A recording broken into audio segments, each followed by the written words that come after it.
Hey this is me Hamza Shafiq. Welcome to another video. और आज के इस वीडियो में हमने बात करनी है पाकिस्तान के हेड कोच जो हैं, ये एक बहुत बड़ा मसला बन जाता है।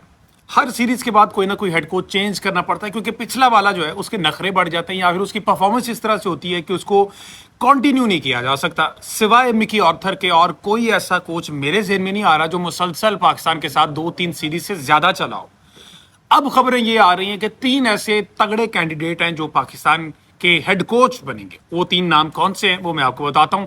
खबर साथ ये भी है कि इंडियन बैटर्स, इंडियन बॉलर्स जो साबिका क्रिकेटर्स हैं, उनको पाकिस्तान का head coach, batting coach, bowling coach बनाने की तजावीज़ सामने आ रही हैं। पीसीबी नए चेयरमैन बने जी मोहसिन नकवी साहब। उन्होंने आते ही कह दिया कि भाई मुझे लोकल प्लेयर्स पर भरोसा नहीं है, मुझे चाहिए गोरे। गोरे आते हैं महंगे, नखरे होते हैं उनके बड़े ज्यादा। मिकी ऑर्थर को कितने अरमानों से लेके आए, लेकिन मिकी ऑर्थर ने क्या किया कि ऑनलाइन कोचिंग देना शुरू कर दी। क्रिकेट खेल रहे हैं भाईजान, वो बडावे वाली गेम नहीं खेल रहे जो आपने ऑनलाइन कोचिंग करनी है।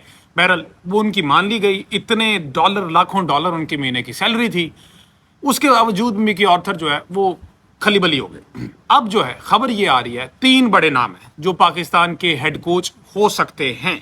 ठीक है, सबसे पहला नाम जो है वो तगड़ा कैंडिडेट है, वो है माइक हैसन, जो कि न्यूजीलैंड के हेड कोच रहे हैं अरसा दराज। 7 साल न्यूजीलैंड के हेड कोच रहे हैं वो। ठीक है, रॉयल चैलेंजर बेंगलोर के भी हेड कोच हैं जनाब। वो आरसीबी के हेड कोच हैं आईपीएल में।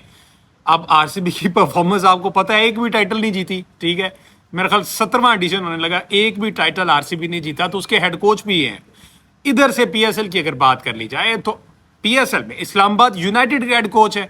ये भी बमुश्किल 2 सीरीज जीती, 2 टाइटल जीते हैं, लेकिन वो भी मिसबाह हक के जमाने की बात है। उसके बाद से ऐसा कुछ नहीं हुआ। ठीक है ना, तो ये तो परफॉर्मेंस है। और आपको मैं इंटरेस्टिंग बात बताता हूं कि माइक हैसन जो है वो 17 साल से कोचिंग के फ्राइज सरंजाम दे रहे हैं different teams, club cricket, league cricket, और पता नहीं किधर किधर। पाकिस्तान में भी वो इस्लामाबाद यूनाइटेड की तरफ से भी वो कोच है और अच्छा करते हैं, समझते हैं चीज़ों को, अच्छा एक्सप्लेन करते हैं। लेकिन उनकी टीम जो है वो टाइटल जीतने में कामयाब नहीं होती। न्यूजीलैंड अभी तक वर्ल्ड कप कोई नहीं जीता, आरसीबी आईपीएल का टाइटल नहीं जीता कोई। इधर इस्लामाबाद यूनाइटेड उनके आने से पहले जीती, उनके आने के बाद से अभी तक कोई नहीं जीती। दूसरे तगड़े कैंडिडेट हैं जी डैरन सेमी, वही अपना वेस्ट इंडीज वाला काली अंधी पेशावर जल्मी को सर्व कर रहा है, जो कि अच्छा, अब वो उसकी कुछ असाइनमेंट्स हैं, तरला तो उसका मार लिया गया। मोहसिन नकवी साहब ने कहा था गोरे चाहिए, लेकिन ये तो थोड़ा सा गोरे से कम है, पर शायद चल जाए। अच्छा, अब वो क्या किया है कि डैरन समी से पूछा गया, उसने कहा कि चलो मैं देखता हूँ सूरत हाल, क्योंकि पाकिस्तान को अपना सेकंड होम कह चुके हैं। इनको तो मेरे ख्याल नेशनल आइडेंटिटी कार्ड भी पाकिस्तान वाले देने वाले थे, कोई वीज़ा वूज़ा भी इन्होंने वो दे दिया, ताहयात आप पाकिस्तान आ सकते हैं। तो डैरन समी जी इस वक्त वेस्ट इंडीज़ की नेशनल टीम के कोच हैं। अच्छा, पाकिस्तान में पेशावर जल्मी के पहले प्लेयर रहे हैं, टाइटल भी जितवाया है। अब जो है वो पेशावर जल्मी के कोच है, मेंटोर है, और बड़े एक्टिव नजर आते हैं फील्ड में भी पेशावर जल्मी की तरफ से। तो दूसरे तगड़े कैंडिडेट तो ये हैं।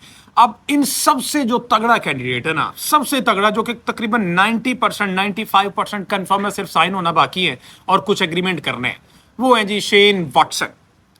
अच्छा, मजे की बात यह है कि शेन वॉटसन और वहाब रियाज जो है वो एक ही फील्ड में होंगे। वहाब रियाज सिलेक्शन कमेटी के हेड है, वो हेड कोच है। ये वही वहाब रियाज है 2015 का वर्ल्ड कप आपको याद होगा, जो एक ही स्पेल वहाब रियाज ने किया था, वो जो कहीं शू शू करके बॉल गई। और वॉटसन ने कहा था कि मैं अपने बेटे को अपनी जिंदगी में सिर्फ एक चीज दिखाऊंगा, जिसमें अपनी करियर में से कुछ दिखाना चाहूंगा, तो मैं उसको वहाब रियाज का स्पेल दिखाऊंगा 2015 के वर्ल्ड कप में जो उसने मुझे किया था। तो शेन वॉटसन ऑस्ट्रेलियन क्रिकेटर है इस वक्त, वो जो है कोयटा ग्लेडिएटर से खेलते भी रहे, अब उनके कोच भी है। तो शेन वॉटसन जनाब तगड़े तरीन 95% मैंने आपको बताया कि वो फाइनल हो चुके हैं, और अब बस साइन सुन करना बाकी रह गया है। तो शेन वॉटसन जो है अब वो पाकिस्तान के हेड कोच मुकर्रर होंगे, क्योंकि गोरों पर ध्यान ज्यादा है। अब कितने पैसे लेते हैं ये 1-2 रोज में ये खबरें भी सामने आ जाएंगी, क्योंकि उनकी कुछ कंडीशंस हैं। कंडीशंस ये हैं, न्यूजीलैंड सीरीज के लिए यहीं से आगाज हो जाएगा, जो कि शुरू होने वाली है 18 अप्रैल से। ये मार्च के फौरन बाद 18 अप्रैल से न्यूजीलैंड सीरीज शुरू होने वाली है। न्यूजीलैंड ने 5 T20 सीरीज के लिए पाकिस्तान आना है, लाहौर और मेरा ख्याल पिंडी का वेन्यू अभी तक फाइनल हुआ है। 3 मैच लाहौर में, 2 पिंडी में होने हैं। और इसके वाले से न्यूजीलैंड की जो सिक्योरिटी की कमेटी है, 2 रुकनी वफ्द जो है वो पाकिस्तान आया, उसने सिक्योरिटी के इंतजाम देखे, उसने कहा कि बेहतरीन है, मज़ा आ गया है, यहाँ पर चैंपियंस ट्रॉफी भी होगी। ये भी जाते जाते वो अच्छी खबर दे गए, क्योंकि वो उनका असर रसूख जो है वो उसमें भी आ जाता है, ICC में भी आ जाता है। तो ये सारी सूरत हाल जो है वो उस 2 रुकनी वफ्द ने वापस जाके दे दी है। अब इंडिया को पड़ गए लाले। इंडिया ने कहा है कि जनाब चैंपियंस ट्रॉफी तो हमने पाकिस्तान में नहीं होने देनी। पाकिस्तान में चैंपियंस ट्रॉफी अगर हो गई तो इंडिया को जाना पड़ेगा, क्योंकि ICC का इवेंट है। तो ये सारी सूरत हाल देखते हुए जो है वो अब कोई खलबली मचाने लगे हैं, कोई बीच में शुरली छोड़ने लगे हैं। खबरें ये भी हैं कि इंडिया से कोई ना कोई कोच मंगवा लिया जाए, फिर पूरी की पूरी टीम आ जाएगी, वो आ जाके सारी ओके की रिपोर्ट दे देगा, उसको पैसा तगड़ा दे दिया जाए, तो वो जनाब जाके कहेगा कि सब ओके है, जाके मैच खेलते हैं हम पाकिस्तान में, और पाकिस्तान में 2025 की चैंपियंस ट्रॉफी जो है वो हो जानी है। तो अब शेन वॉटसन हेड कोच होने जा रहे हैं। लेट्स सी कि वो अपने साथ असिस्टेंट कोच कौन से लाते हैं, बॉलिंग कोच कौन से लाते हैं, बैटिंग कोच तो खुद ही होंगे, फील्डिंग कोच, और ये सारा जो स्क्वाड आना है इसमें देखना ये है कि मकामी खिलाड़ी वो कितने होंगे, इंटरनेशनल कितने वो कोचेज होंगे, कितने आएंगे, और इंडिया से फिर कोई कोच, मेरा ख्याल कोई राहुल द्रविड़ से बातें चल रही थी। लेट्स सी उनका क्या स्टांस होता है इस चीज़ पे। मेरा नहीं ख्याल कि इंडियन गवर्नमेंट इस चीज़ को मानेगी। सूरत हाल जो भी होगी अगली वीडियो में आपको मैं उस पे बारे आगाह कर दूंगा। अल्लाह हाफिज़।